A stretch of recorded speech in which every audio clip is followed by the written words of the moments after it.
Good morning, dear friends. Welcome. Today is Thursday, June 30th, Aleph Rosh Chodesh, the first day of Tammuz. Today happens to be, just now we had the chuppah in Israel of Emmanuel and Leah. Emmanuel Ramos, for those that know him, for the shul. So we'll dedicate our learning in honor of the Chas and Kala, and we'll dedicate today's learning for the yahrzeit of Asher Zelig the Mayor, whose yahrzeit is today, and in prayerful wishes for good news for all the dear members of our Chabura. We are studying the entire Talmud with Hashem's help, one page, one line at a time. Right now, Masechet Shabbat, chapter 17, page 1, 2, 3, Kuf, Chaf, Gimel. We are talking about Muktza, and we are specifically talking about the evolution of Muktza. Now, you'll tell me, Rabbi, the word evolution is unorthodox. So let's not go there.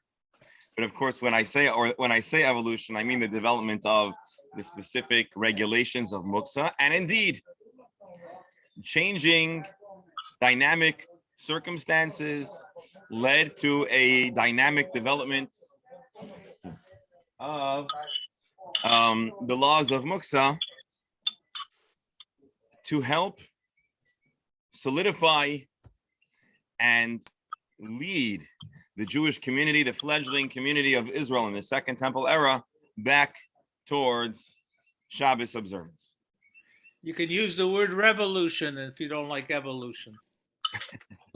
Well, I think they're opposites in a sense, right? Anyways, okay. I should not go there. Just because I'll... No, this wasn't even about politics. I'll just find myself way out of my depths. Revolution is called today is Aleph Tammuz. Rosh Chodesh Tammuz. And yesterday was Lamed Sivan.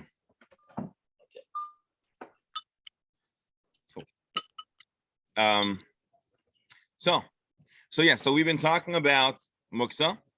The short of it is, and we're going to see it again, Jews once upon a time had very limited Muktza. There was Muktza, as the Gemara will discuss. But it was really not about kalim. It was about other kinds of items that were not kalim, that were entirely out of our world and out of our mind that they're going to be used. Sand, earth. Similarly, we read previously, and we'll see again about a corpse was considered muktzah in the time of David and Shlomo, as you may recall.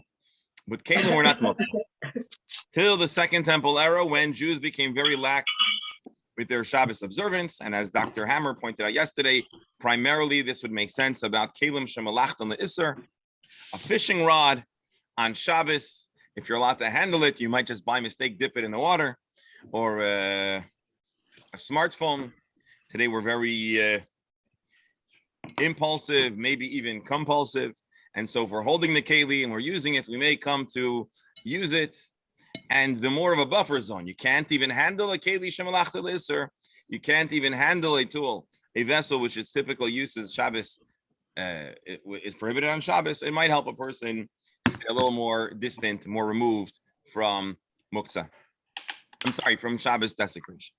But then there was a gradual easing and a restoring of certain permissions. Although, of course, there are remnants of Muktza. So, for example, we talked about Abaya and Rava, and each of them hold on and say, yeah, a tool, a kli, shemalachta le'isser, a hammer, for example, cannot be moved just because. It also can certainly not be moved just because it's in the sun and maybe the paint will start to fade or something like that. And according to Abaya, it even may not be moved because we want to have access to the place where the hammer or whatever other tool is sitting. So yesterday, in the very end of our study session, and we ran over, we noticed that the Gemara tells us this occurs in the days of Nehemiah. Nehemiah, again, was a high-ranking official in the Persian Empire, and he was instrumental with the restored rights of constructing Jerusalem, the Beis Hamikdash, as well as we closed out with the professor's comments that there were a number of social and religious challenges. There was a challenge of securing the city. There was a challenge of intermarriage, and now we're talking about what might have been, in a way, secondary, but also very essential to Jewish identity and a spiritual covenantal relationship with Hashem, namely observance of Shabbos. And therefore, there were regulations, takanot, gezerot, to reaffirm, to reassert, and to re-secure Shabbos observance. Again, just because we happen to have the work of Nehemiah, the book of Nehemiah, chapter 13 open, so we'll just see what it describes over here. His discussion about restoring Judaism, and he says how at the time he arrived, and the men of Judah were doing all kinds of work, their wine presses, grain, carrying, selling. There was also other problems, fishmongers selling fish, etc. And I censure the nobles of Judah, saying, what evil is this you're doing, profaning the Shabbos day? This is what your ancestors did before the fall of Jerusalem. So we see that Nehemiah is greatly concerned. And so the Gemara uses this as evidence. We have knowledge of a series of regulations, and the Gemara ties the two events together. Amar Rav Chanina, Nehemiah ben Chachelayish Nishnes Mishnah. This Mishnah is describing the events of days of Nehemiah. As we just read, there was a breakdown of Shabbos. Yeah, background noise, Rabbi. Background noise. All right, I'm going to hit mute all with an invitation to unmute as always. If the background noise is coming from my part, there's not much I can do. Rabbis don't carry around magic mute buttons to all the people in their sphere, nor is that. Amar Rabbi Chanina, again, this happens in the days of okay, as we pointed out yesterday, it's likely that Nehemiah either himself was part of the easing back into society of the Malacha, or at the very least, it was structured so that they would be able to slowly regain their rights, or slowly they'd have more flexibility about Muktza once Shabbos observance comes back in check. The Gemara continues as follows. We're now going to talk about Muktza, not necessarily in the context of the Amar Rabbi Elazar. Konin, rods, umaklois, sticks or poles, gulustra.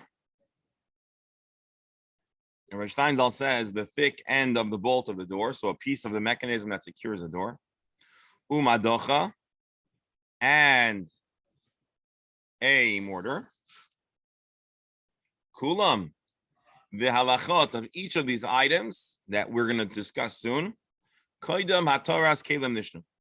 The halacha that's very restrictive were all stated before there was the easing of the regulations of Shabbos. Meaning, we've read that they are prohibited. Elazar says that actually they are now permissible. Let's read Rashi. Kinim umaklois. Mishnah is saying kidmifarish ba'azal. These are texts in the Mishnah, as we're going to explain. Koidam hataras kelim. Minyan ha'achron shehutr kulon l'tzarech gufan. These prohibitions were eased. The restrictions were only stated before they were they reopened and re-permitted carrying Muktza, machmas, isser items. L'tzarech gufan abaya, for immediate use according to Abaya, u'lerava, af l'tzarech mekayma. In other words, we're adding an asterisk to the following Mishnahs, says Rabbi Elazar, to expand the permissions involved in them. So let's go one at a time. Konin, what was the discussion of Konim? Golden rods, says Rabbi Steinsaltz, says Rashi. So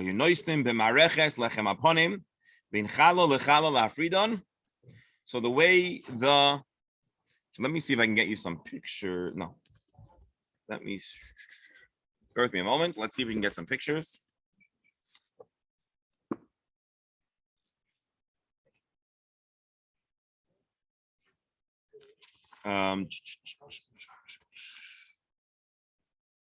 All right, no pictures.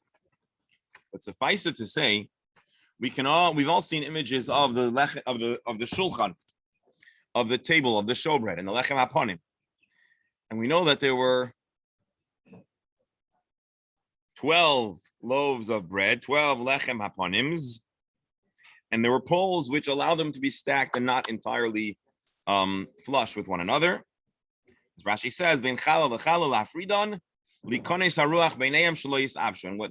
What the point was that although you've seen a stack of laffa breads, right? You could stack them one on top of the other, but by giving space, it allows the air to go through, and it kept them fresh. So, see, Rabbi Steinzel says, "In golden rods placed between the loaves of bread, to support the loaves, to aerate them." At the time, moving rods was prohibited because they were considered muktza. So the Mishnah says, "Loi sidur hakonim v'loi niti losam doiches haShabbos."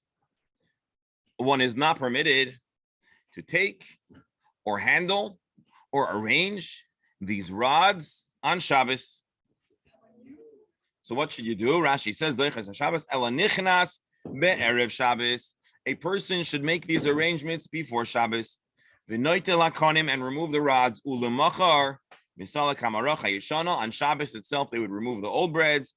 Umisader hachadasha, and place the new breads. V'loi kinim, without these rods or loikonim. Ulemoitze Shabbos nichnas v'noisen hakonim b'neiam. Zu nishnas koydem heter mingen harishin. This was only before the easing. So let me explain again. Every Shabbos, there was a changing of the guards of who worked in the Beis Hamikdash, and there was a new 12 lechem haponims, a new 12 showbreads presented. We know that they were arranged with rods in between. The Mishnah says those rods are Muktza. Shlomi, again, thank you. We're dedicating our learning for Asher Zelig and Meir. Thank you very much. So these rods were placed in between them. So if the Mishnah says you're not allowed to handle them, they're not dochet HaShabbat. So then Rashi explains they would have to they would have to take the rods out before Shabbos. On Shabbos, remove the old breads, place the new breads, and only aerate them, only install those poles after Shabbos. This is how Rashi explains this Mishnah. Why? Because essentially there should be nothing wrong. It's a permissible act to handle the food in a way that preserves it.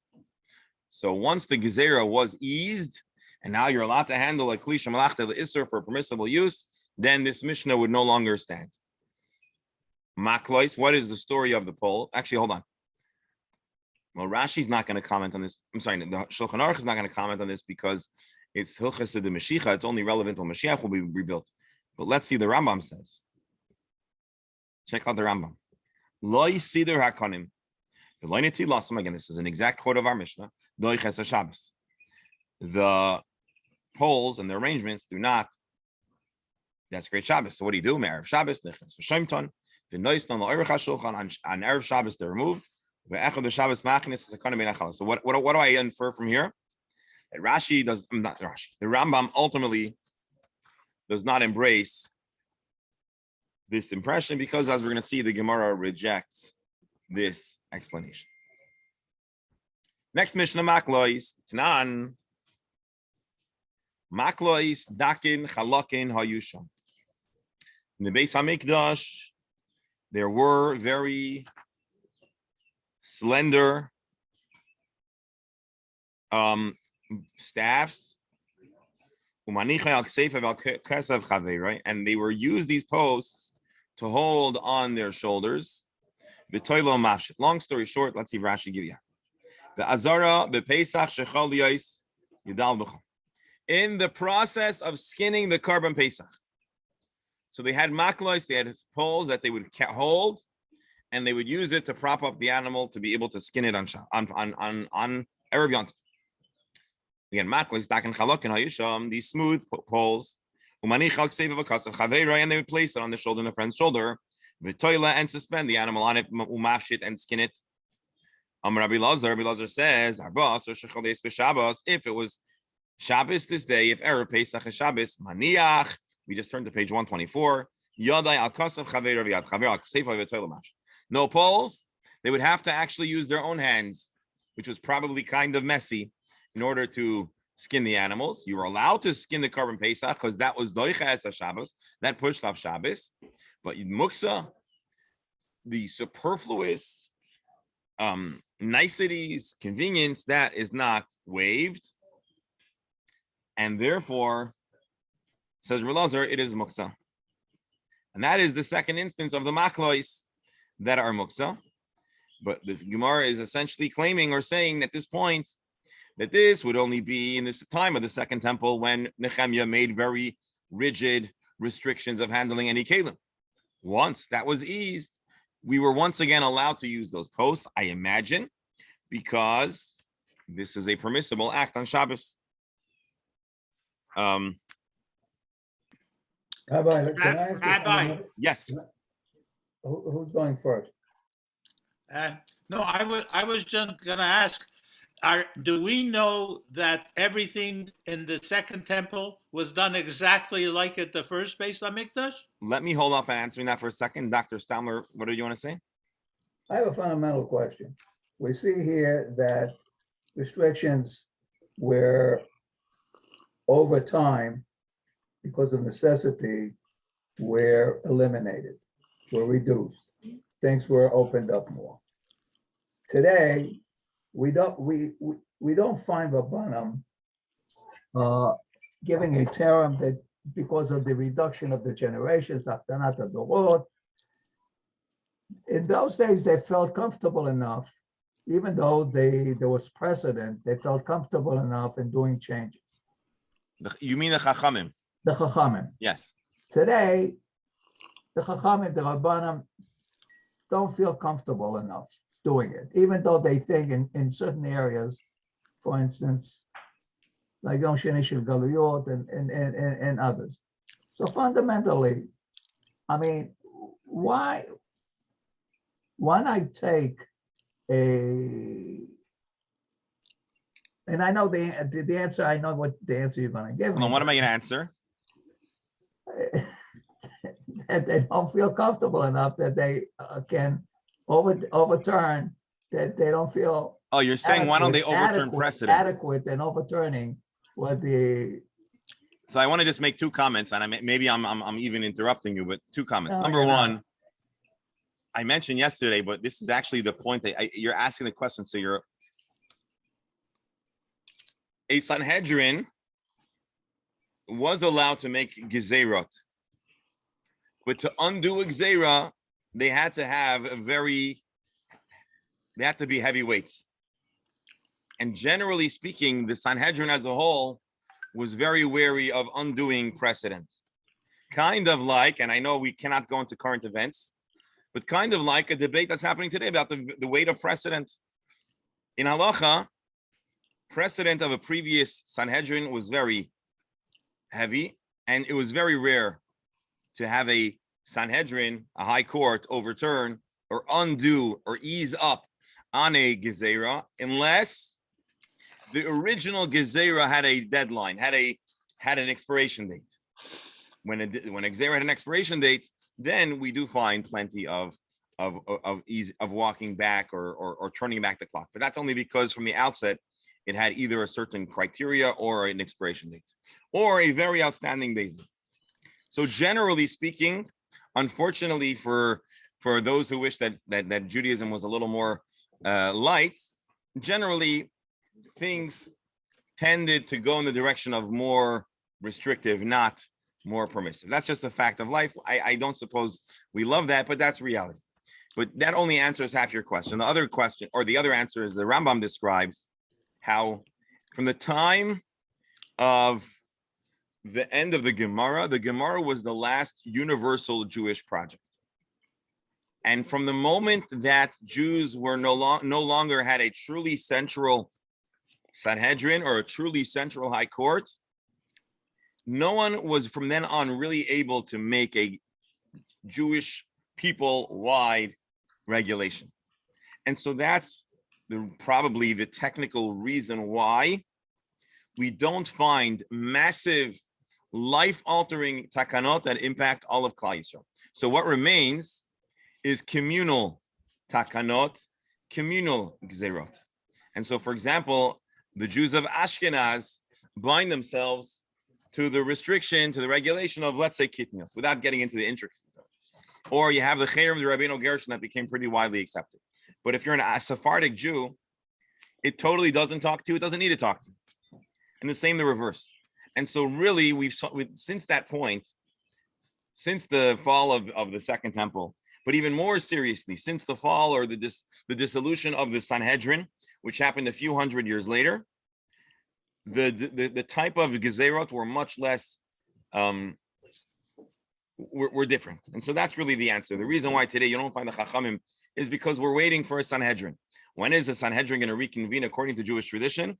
With the arrival of Mashiach.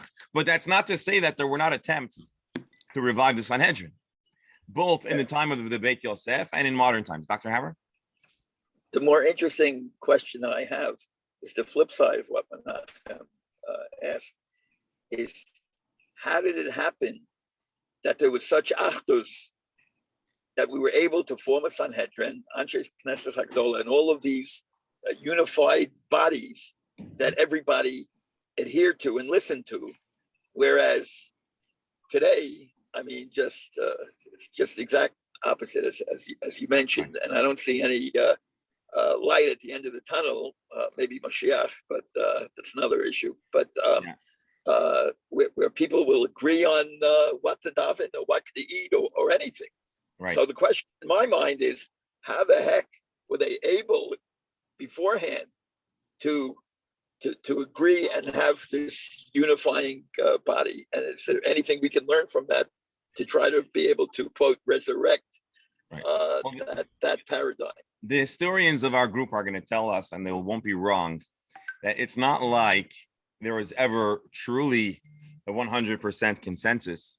And it's appropriate we're having this conversation in Parshas Korach, right? So starting from Moshe, there were people that tried to dissent. It didn't end very well for the people in Moshe's time.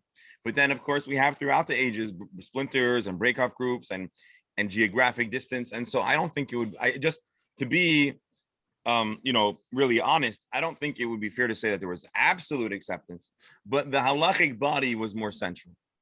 And so let's say in the time of the Second Temple, you had Jews. We know that there were Jews that were Sadducees, or you had Jews that were part of the Dead Sea sect, or there were other groups or proto-Christians who certainly did not, and they presented as Jewish and they were considered Jewish, and they may have not fully embraced all of the Sanhedrin's prescriptions. But generally speaking, the body of the Sanhedrin worked because it was a legislative body. And in the time of the Second Temple, we find that the Sanhedrin may have actually had Sadducee members. And how that worked exactly is kind of awkward, but that was the reality. So when you had a central city with a central high court, there was a certain degree of centrality that was able to work. Although I think I would be misleading if I were to claim that it was 100% effective, but that system was centralized. The Chazal, Talmud, Pharisee, if you want to call tradition itself, it embraced the fact that it's splintered. When Jews no longer had a single center, it was gradual. So, for example, you find there was a very, very big debate between the yeshiva in Bavel and in Israel, and there was a sense that the baton was passed to Bavel, and then there were attempts to wrestle it back. So, the breakdown was gradual, but with time, it was clear. You have Jews of Ashkenaz, you have Jews in North Africa. You had Jews in Spain, and it was no longer centralized. And at that point, the kind of takanot that were able to be made were very different. Just another example, you have the Rashba, for example. The Rashba was a famous Sephardic Spanish sage, and he prohibits philosophy. He felt that the Jewish people of his time were getting too into philosophy, and they were rejecting their Judaism, and he actually makes a ban against philosophy. Now, his people that followed him embraced it, but there was not a consensus on that regards. Jews continued to have philosophers, and there's vigorous debate in the responsa of the 12th, 13th, 1300s about these kind of gezerot. So, Dr. Stama, I don't know if I answered your question or I just took advantage of your question to spout off on a bunch of other topics, but I hope that provides a little bit. I can add to that a telling example of the lack of 100% unity is the ending of the book of Esther, where it says that Mordecai and Esther issued the decrees, and it was accepted by majority of the people. Yeah. Which means not 100%. That's very interesting. Although the Talmud says, you know what that means? That there was not a unanimous embrace. There was not a unanimous acceptance of the book of Esther. But once the majority ruled in favor, it ultimately the entire Sanhedrin accepted it. Which again leads to a different question, which I'm sure comes up, which is, the book of Esther is the only book of Tanakh that does not appear in Qumran. And so many scholars say, well, that shows us that it wasn't fully embraced at that time. Mhm. Other scholars say lack of evidence is not evidence to the. And so, by the way, every year around Purim, there's these like different organizations make these fake, how do you call it? Like parody newsletters or parody halachic journals. And so I've seen several articles, breaking news, a fragment of the book of Esther was found, and it's just basically a blank page. You know how the scholars they try to guess and kind of impose suggestions of the words. So it's like basically S and, the chol and whatever, and then they just, put in all the words. And so who knows? But it's absolutely, that is certainly good evidence from within in Tanakh that there was not full acceptance. And then, of course, you have the fact that most Jews didn't follow Ezra and Nehemiah, which is the subject of our Gemara. That also shows that it was not the consent. It was far from a consensus. And one other point, which maybe I don't know if like the Orthodox rabbis go around advertising this, but the halacha says you're not allowed to build another temple. But the Jews of Alexandria built a structure that functioned as a temple for a long time until it was destroyed by well, I'm drawing a blank, but anyways, it was destroyed by the Romans, I think, after a rebellion. And then you have so the long story is full of problems, but ultimately it seems the center seems to have held for a while. At least what's come down to us is the byproduct of a centralized Sanhedrin or body that determines halacha until the point where it no longer functioned as such. So I hope what I said was accurate and responsive, but that's how I understand it. Back to, hold on. So that was Dr. Stalman's question. I pushed off Rebero. Rebero also had a question. And what was your question again? Rebero, you're muted. You like my strategy? If I take Rabbi Nachum's question, I give a long enough answer, maybe you'll forget it. No, I'm kidding. No, but we have such details here. Do we know for sure that everything in the second temple ritually was exactly the same as the first? I think we know that not everything was exactly the same as the first, but generally speaking, because the Sanhedrin at the time was a living legislative body that was able to make some changes in their psak halacha, and we have evidence of this in the Gemara, where there were occasionally times where the consensus may have changed on certain topics. For example, Shabbas in the temple and certain other karbanot, and if you're allowed to bring an offering on Shavuos and many other topics. So I think it would be inaccurate again to say that there was absolutely identical. But I think the reason for my question is here when we're talking in the Gemara or the Mishnah, we're talking about ritual of the second temple. I'm sorry. So here, when we talk about all these details, that's referring to the second temple? Let's say. It's not, yeah.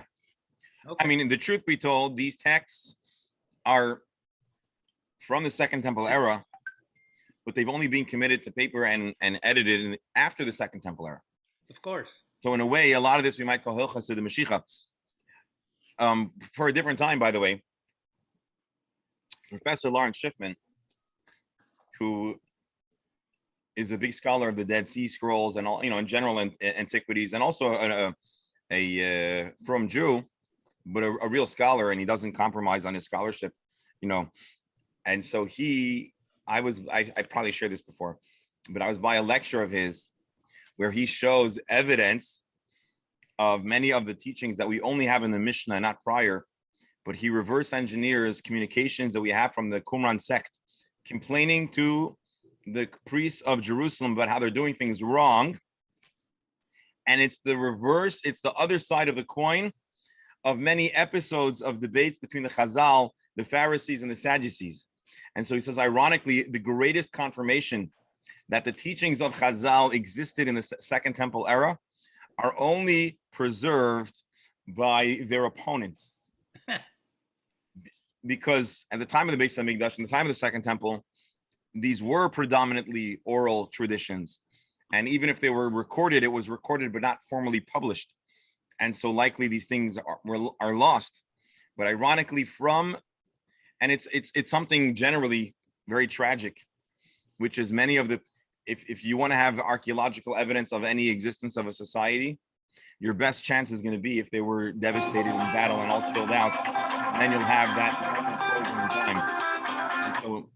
And so the tragic fact is that many times to be obliterated in battle is your best chance of leaving evidence for 2,000 years or 1,000 years later.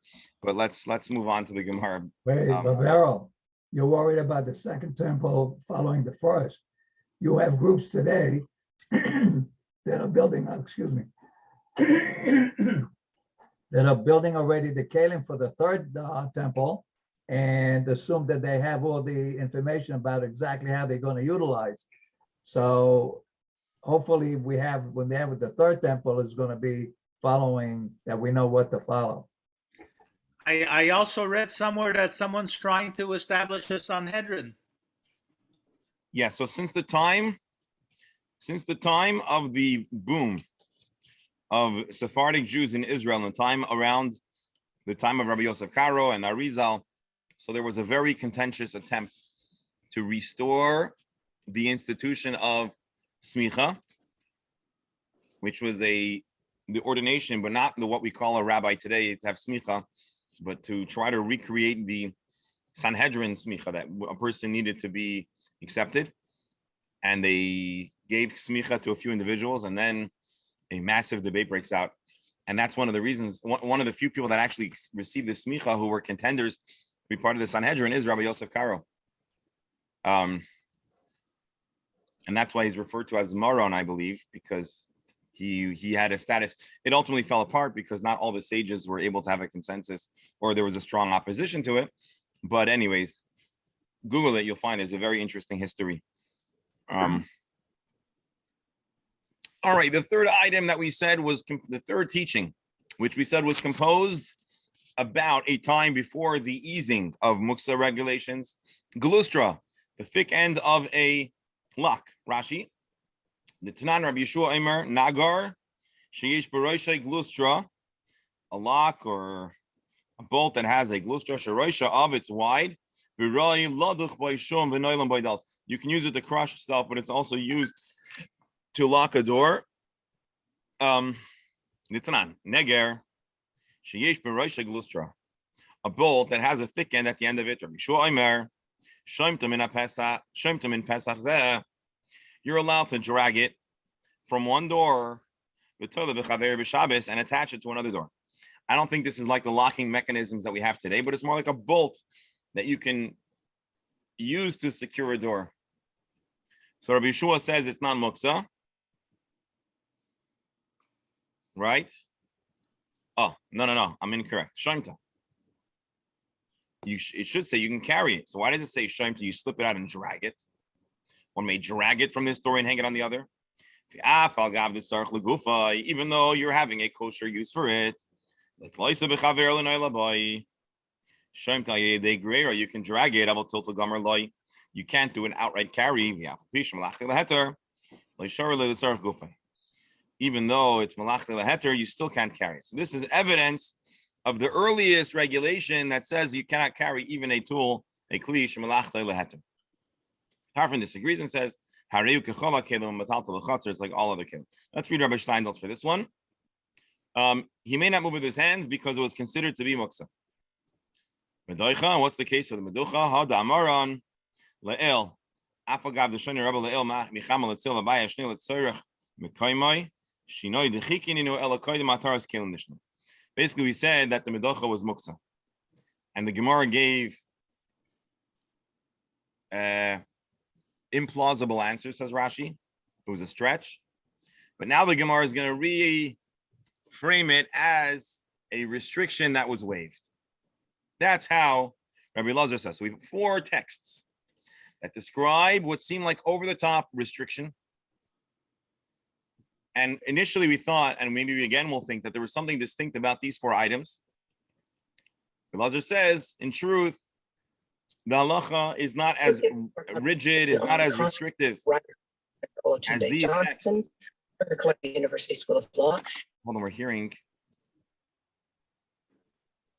They're not originally as restrictive. They were originally more restrictive, but after the easing, they became once again permitted. That is what Rabbi Elazar says.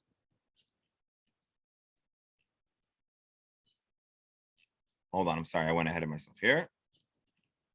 Amar Rabba. Rabba says, I'm not sure, I'm not certain about this. Mimai, why do you assume that all of these items are from a time that things were more restrictive, and now the halacha is more lenient? Dilma la'olam ein malach. I would retort, I would try to explain it differently. La'achar hataras kelim nishnu. I would say that these halachas were taught even after there was this substantive easing of the Muktza restriction. Why? Each of these items have a unique reason why they should yet be prohibited. Konim tamamai, why were the rods that were used in the lechem aponim still restricted? Mishum yapushi, because the only reason why it was used is to keep it fresh. The amount of time from the middle of Shabbos to Shabbos night, that's not enough time to really be a problem. And so if it was urgent, if it was really necessary, we would allow you to do it. But here, it shouldn't be that important. And therefore, the advice was, wait. Rashi, anesa. It's not that it's a miracle for it to be fresh. Oh, I'm sorry. We know that really there was a miracle. Rashi says, and you could expect this from Rashi, that the bread wouldn't go stale. So why would they put rods at all? We know a miracle happens. So Rashi says, we don't rely on miracles. And so therefore, we had to do something technical to keep the bread fresh. But Mishumahu Porta, Shayeshona Misakeves, the little bit of time that the bread from last week remain from Friday night to Shabbos morning, and the new bread from Shabbos to Muktza Shabbos, 12 hours, that's not enough time for it to go bad. And therefore we say, hold off. It's not urgent. Maklois, in regards to the posts that we described used to flay, to skin the animals on Pesach, maybe Efshar Keder Rabbi Elazar.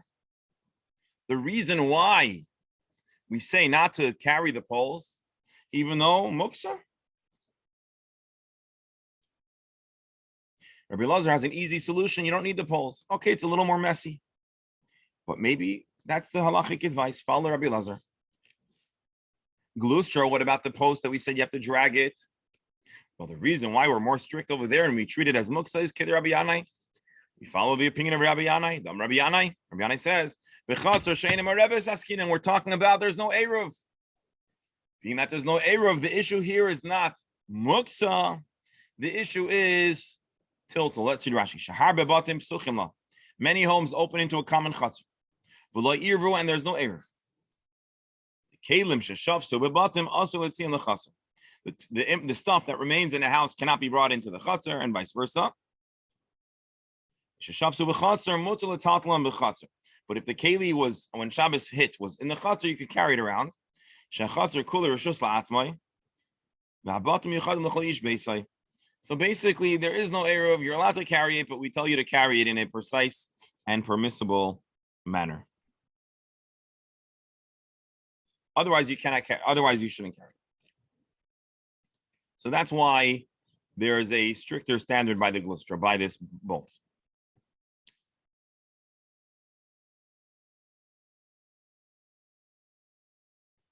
Oh, you see, I read too much. Dam Rabbi Yanai. Rabbi Shua's opinion is, if you're in the doorway, it's like you're in the home. And you'd be illegally carrying a keli in the courtyard. Rabbi Tarfon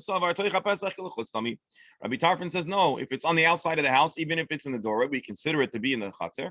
So Yeshua says you can't carry it because we consider it from the house. And as Rashi explains, you're restricted from carrying the house. Rabbi Tarfon says not. So this has nothing to do with the laws of Muktza.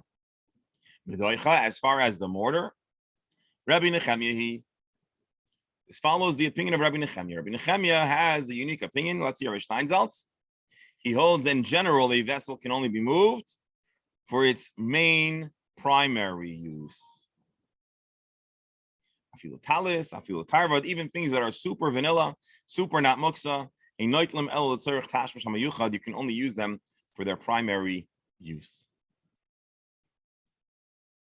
So, halacha l'maisa, we have 4 texts that describe 4 different halachas, which are somewhat restrictive.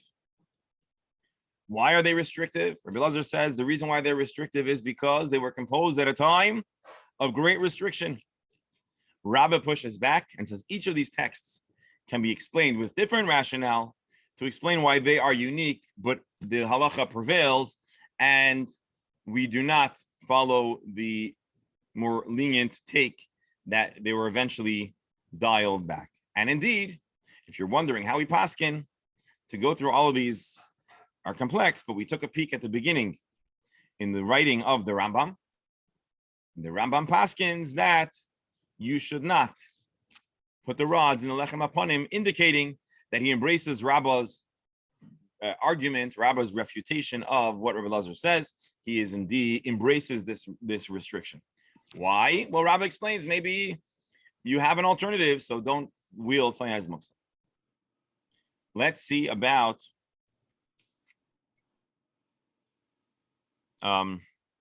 Rabbi. Yes. I'm probably misunderstanding what's going on, but one could look at this as picking and choosing. You go to this thing, you say, I'm going to use this rabbi's opinion. Comes to that thing, I'm going to use the other rabbi's opinion. I'm sure I'm misreading, but it sounds like that. It sounds like picking and choosing, because when you have 4 different anomalies and you have to pick 4 explanations, if they're not all the same, well, then you've picked and chosen the appropriate explanation for the anomaly. But the reality is that it would be even more shocking to claim, this is how I understand it, it would be more shocking to claim that the Mishnah, which is intended to be a final work product, would be describing a window in time where the halacha is no longer followed. And so the answers, according to Rabbah, are much more compelling than the very dochak and improbable explanation of Rabbi Elazar. Rabbi Elazar says you have 4 distinct Mishnahs. All of them are more machmir, and they're not all identical. And you want to blame all of them on the pre-easing and in the time of great restriction, the great Muktza, the great Muktza, I don't know what to call it. So that's a dochik. That's surprising. And you want us to follow halacha differently than the explicit Mishnah? You've got to bring a very, very heavy proof. And so in truth, what Rabbah does is he takes each text and says, you don't need to lump them all together and give them a dochek. You don't need to lump them all together and give them a very far stretch that's improbable and not consistent with what we know about halacha. Let's better find a good reason to explain each one. And I think all those explanations have a ring of truth. If you address each one and you see them in the context that Rabbah presents, it has a ring of probability and truth. That's how I would understand this Gemara, and that's how I think this picking and choosing, which indeed you did need to select 4 explanations, but they aren't as much of a dochek as the earlier opinion. Rabbi. Yes. The Beit HaMikdash that you were talking about in Alexandria, was that Chonio? The Beit HaMikdash of Chonio? It was destroyed by Aspasianus. Mm-hmm. Now they were part of. It's interesting. The Chazal were not in favor of the Mikdash, the temple of Chonio. It says somewhere that if not for him being such a powerful person, they would have shut it down, but they didn't have the ability to.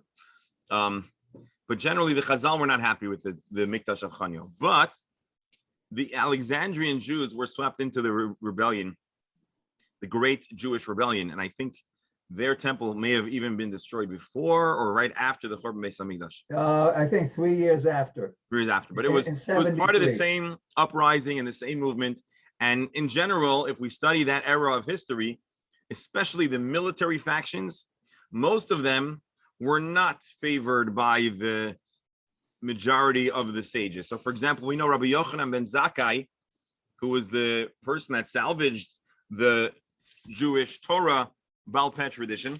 He strongly rejected the rebellion to the point that he was willing to be smuggled out and to make a deal with the enemy. His nephew was a zealot.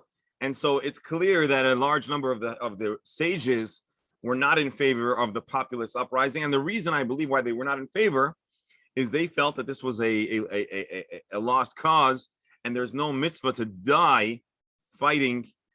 You know, you have to pick your battles. And so they felt that this was not a smart, or anyways, it continues to be not only from the Gemara's perspective, but also from modern historians, such a depressing episode, because it's the best example or the worst example of how the factional infighting devastated a very strong and viable group. The Jews could have resisted, but as they're being strangled with the siege, they're killing each other, and it's truly the most tragic episode, and portrays how silly we could be, and our ego will allow us to do things that are terribly contrary to our, not just our best interest, but our survival.